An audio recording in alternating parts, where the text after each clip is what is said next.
Soyez les bienvenus dans ma nouvelle vidéo.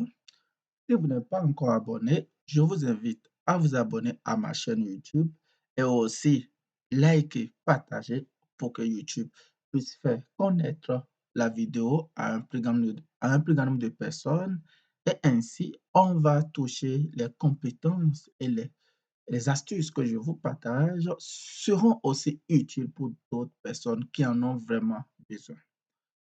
Dans cette vidéo, nous allons voir le traitement des données textuelles. Donc, je vais vous donner quelques astuces, quelques méthodes de Python qui sont très importantes pour traiter efficacement les données textuelles. Donc, si vous êtes en intelligence artificielle, plus principalement, si vous traitez habituellement, faites la transformation des données textuelles, ou bien vous êtes dans le traitement des langages naturels, il est très important de connaître ces méthodes de Python pour vous faciliter la tâche. Là, vous serez vraiment efficace dans vos tâches et et faire facilement ces tâches-là dans dans vos tâches professionnelles. Parfait. Donc, aujourd'hui, la première méthode de Python que nous allons utiliser, c'est pour vérifier est-ce que un test a un titre. Un test a un titre.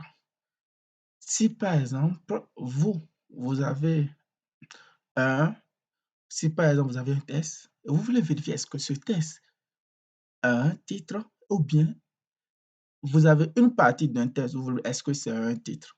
Parce que généralement, on ne connaît pas le contenu du test et vous avez des milliers de tests à traiter et il faut écrire une fonction pour vérifier est-ce que ces tests-là contiennent des titres. Et pour cela, en Python, la méthode qu'il faut utiliser est isTitle. IsTitle, je vais vous écrire la méthode d'abord. IsTitle. IsTitle retourne vrai si les premières lettres des mots du test commencent par une lettre majuscule et les autres lettres sont des minuscules. Donc, je donne un exemple. Donc, je veux un test et je vais mettre je suis Jonas et toi. Parfait. Donc, ce test, je vais vérifier est-ce qu'il s'agit d'un d'un titre. Donc, pour cela, je vais utiliser la méthode isTest. Donc, je fais test point isTitle.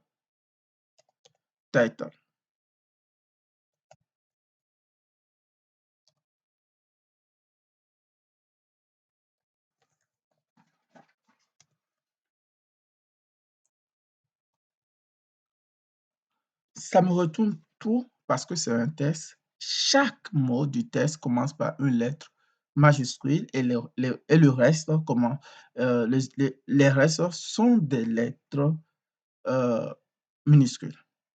Parfait. Je vais vous donner un exemple où ce n'est pas un titre. Je fais un test, notre titre égale, je fais, je suis Jonas, je l'écris comme ça, juste pour vous donner un exemple, et toi, j'écris comme ça. Vous allez voir que si j'appelle la méthode, pour vite fait, je vais copier ici, je copie, isTitle,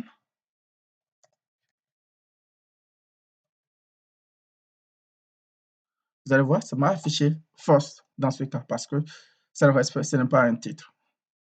Parfait. Donc, nous allons voir maintenant un autre cas. spécial et vous allez comprendre maintenant que la méthode permet de vérifier beaucoup de choses. Donc, je vais mettre test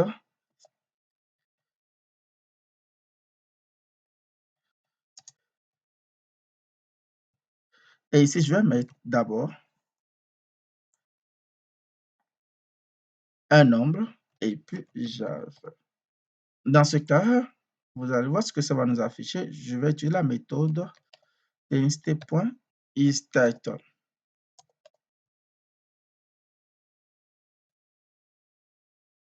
Ça m'a affiché true. Et si je change, ça veut dire que il ignore les nombres. Donc, si votre but, c'est de vérifier est-ce que le test a un titre, là, la méthode vous permet de vérifier ça. Vous voyez? Maintenant, je vais mettre grand T ici, non, ou bien grand S ici, et vous allez voir que dans ce cas, ça va me donner false, parce que ce n'est pas un titre. Parfait. Donc, je vais maintenant continuer avec une autre méthode. La méthode join. J'efface d'abord les cellules pour me faire plus d'espace.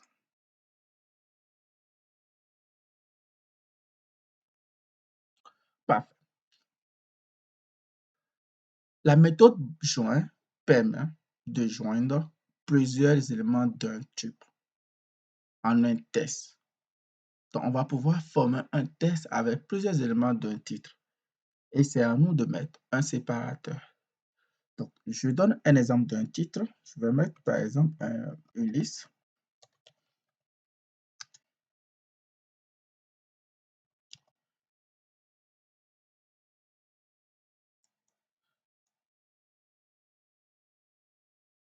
My friend, par exemple, my friend, ou bien ouais, my.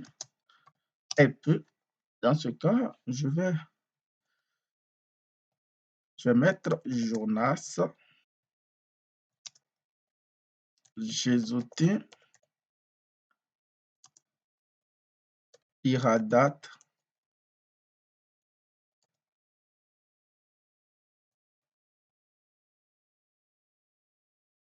Big. Parfait. Notre objectif, c'est de pouvoir former un test avec ce type-là, cette liste. Donc, pour pouvoir le faire, nous allons utiliser une méthode qu'on appelle join.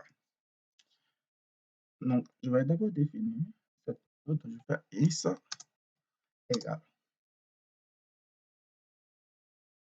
Ici, je choisis un séparateur. Le séparateur peut être n'importe quoi, donc je peux mettre par exemple dièse ou bien ouais, dièse, point, join, et puis je mets my.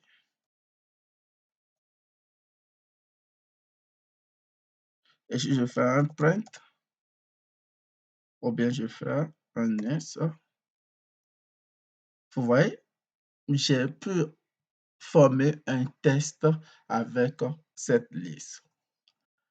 Je pourrais je peux utiliser un espace, vous voyez, là j'ai utilisé un espace comme séparateur. Je peux utiliser un espace, je peux dire test.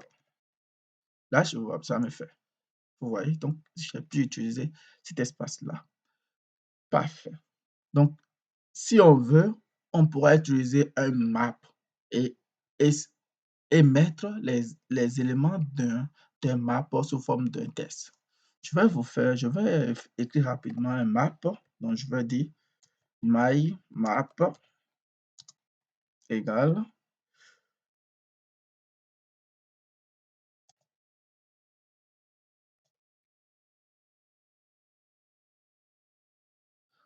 Donc, je vais mettre un nom,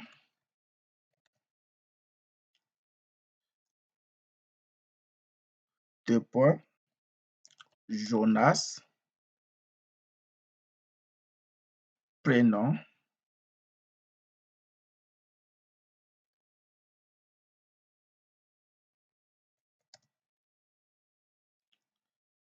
deux points, Jésotin,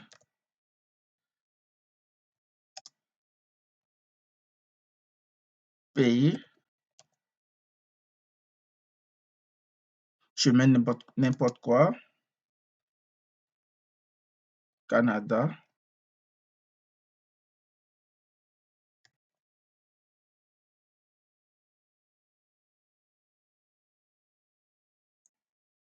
parfait.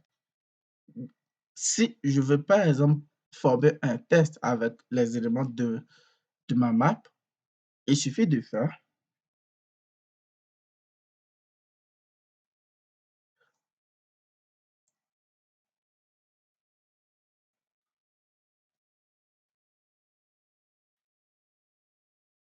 je mets is égale, je vais mettre un séparateur ici. Le séparateur, ça sera espace, juste un espace, point, genre, et puis je balance le map. Et je fais un print is. Nom, prénom, pays. Là, ça a mis nom, prénom, pays. Là, on a mis séparateur, un espace. Ici, on peut mettre un séparateur, encore un test. Vous voyez que ça change en fond de séparateur. Maintenant, nous allons voir une autre méthode très, très importante, la méthode compte. Je vais effacer pour me faire d'espace.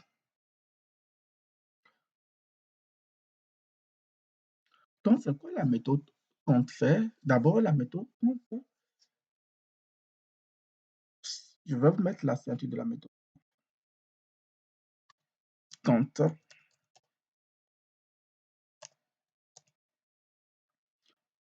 Ça prend un élément. Donc, ici, je dis épaule.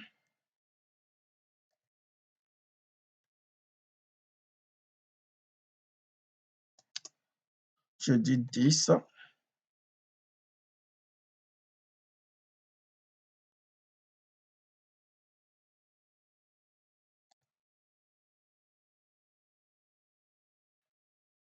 Ça, c'est la ceinture de la méthode compte.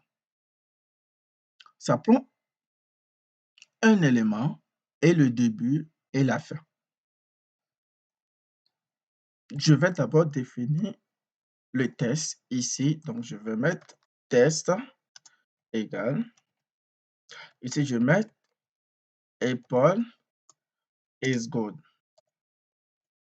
Parfait. De même, ici, je vais mettre 0 ou bien je vais mettre 1. 10.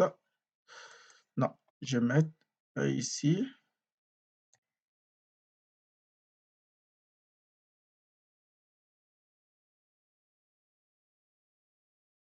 Ici, je peux mettre 20.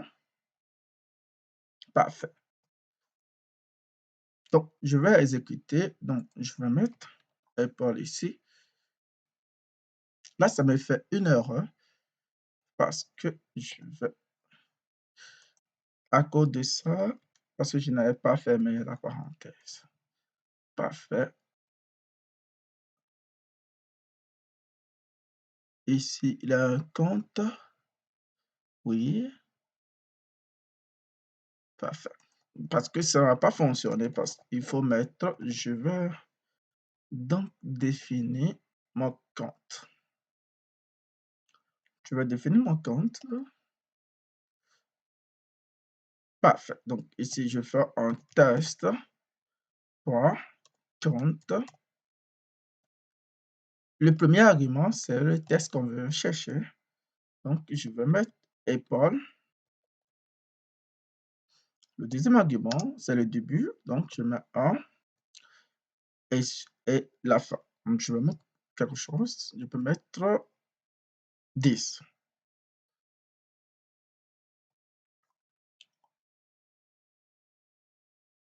Donc, je peux sauvegarder le résultat dans une variable que je vais nommer grand S.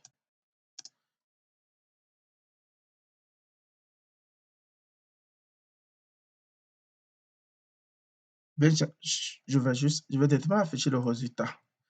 Parfait. Ce que je voudrais voir. Donc ici, je mets de 0 à 10, j'exécute pour vous montrer. Vous allez voir, ça va donner 1. C'est quoi la méthode compte faire? Quand on spécifie un élément, d'abord, c'est quoi la scientifique de la méthode count? Elle prend un élément et puis le début et la fin. Donc, on a notre test, donc on spécifie le début. Ici, je dis la position 0, donc ça veut dire le début complètement, et puis la fin, donc ici 1, 2, 3, 4, 5, jusqu'à 10, à la position 10. Donc, il voit est-ce que le début de cet élément est présent dans notre test. Est-ce qu'il va voir, est-ce que A est présent dans notre test? Dans ce cas, il va retourner 1. Mais si A n'est pas présent, il va retourner 0. C'est comme true, false. Donc, je vais exécuter. Vous allez voir, ça va me donner 1. Il y a déjà 1 ici. Maintenant, je vais changer pour vous montrer. Je change. Je mets un truc vraiment différent là. Vous voyez? Et puis, vous allez voir. Là, ça me donnait 0 parce que ça n'a pas trouvé ce test AL. Il n'avait pas trouvé ça. 0. Parce qu'il a vérifié que A est inclus. Après, il vient, il voit P, mais L, il ne voit pas L. Ici, c'est P qui est à sa place. C'est pourquoi il a mis 0. Donc, si on avait quelque chose qui commence directement par A, grand A, PP, ou bien juste A, ça va fonctionner. Je vais vous faire un exemple, vous allez voir. Donc, je mets test.count.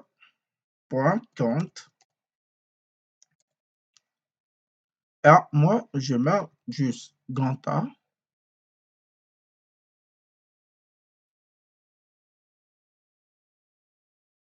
Et ici, je dis ça commence par 0, 0, je vais dire de 0 à 20. Parfait.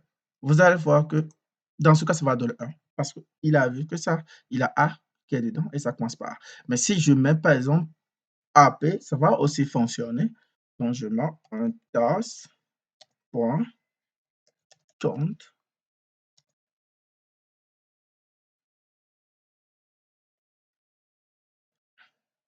AP. Je vais mettre petit p ici pour faire plus d'espace. 0, 20. A petit p, ça fonctionne également. J'efface tout pour que vous puissiez. J'efface ce que j'avais fait et pour que A petit p, ça fonctionne. Mais si je mets A grand P, ça ne va pas fonctionner. Là, ça a mis 0. Donc, il vérifie la fonction vérifie est-ce que l'élément que vous voulez chercher, est-ce que l'élément est contenu dans votre test. Si l'élément est contenu dans votre test, on met par exemple 1, et si l'élément n'est pas contenu, elle met 0. Et on spécifie le débit et la fin. Le débit, ici, moi, je peux choisir de mettre un débit 9. Là, ça ne va pas fonctionner parce que quand je appareille de 9, il n'a pas. Donc, je compte, vous allez voir ici, à partir, je vais mettre, même si je mets un débit 7, ça ne va pas fonctionner parce qu'il ne va pas trouver le mot AP. Non, je mets un débit 5 qui est très proche. Vous allez voir, ça donne 0.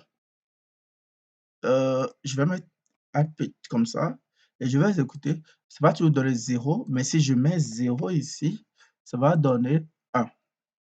Parce que vous comprenez maintenant la fonction, c'est une fonction très intéressante qui permet de chercher un élément, la présence d'un élément dans un test. Donc, si vous avez un test à traiter et vous voulez voir est-ce que le test contient un mot spécial, là, vous pouvez utiliser cette fonction pour vérifier. C'est très important qu'on appelle la fonction start with. Start with, je vais écrire la sortie de la fonction. Donc, quand j'efface ça, comment ça fonctionne? Start with, D'abord, là, ça, ça prend un string, ça prend un test, un string. Et avec start with, il prend une valeur, c'est-à-dire un test qui veut tester. Donc, il prend une valeur, je dis valeur, et le début, start, et puis la fin, out. C'est ce que la fonction. La fonction, sur un test donné, elle prend une valeur, le début et la fin, comme je vous ai montré. Donc, je vais donner un exemple. Donc, test,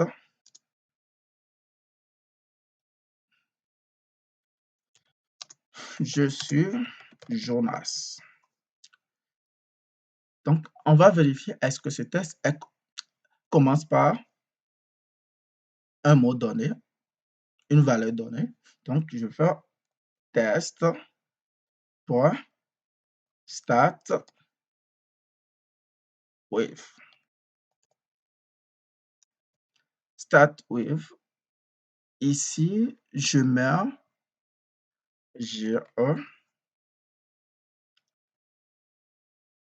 GE, et puis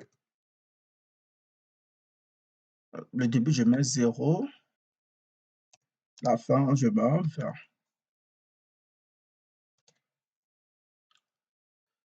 Là, ça me fait une erreur. L'erreur est quelque part ici qu'on va retrouver. String is not defined. Ouais, parce que ça, c'était un exemple que je vous ai donné et je n'avais pas déclaré cette fonction. Et maintenant, ça va faire parce que c'est trop. C'est je, R. Le test commence par je. Donc, je peux mettre par exemple U. Un exemple, je fais S0. Là, ça m'efforce parce que le test ne commence pas par je. Je vais vous donner un autre exemple qui va vraiment. Donc, suppose dans mon test, je mets, ouais, je mets quelque chose comme ça. Et puis, je mets start with. Ici, je mets GE.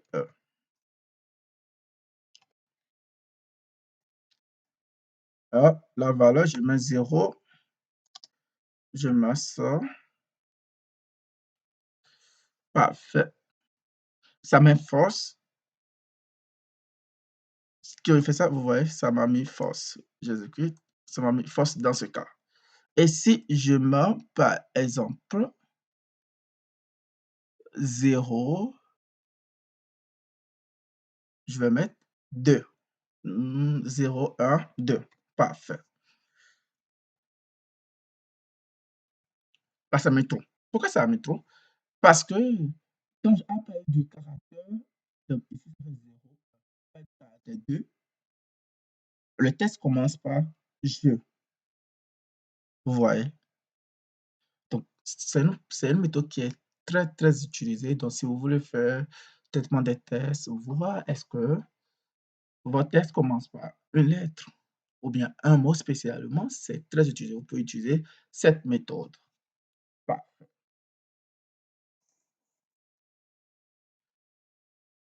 Je vais effacer ici. Il y a une dernière méthode qui est très, très importante que je vais vous montrer, je vais vous enseigner. OK. Je vous explique la méthode find. Ici, j'ai mis un test, je suis Jonas.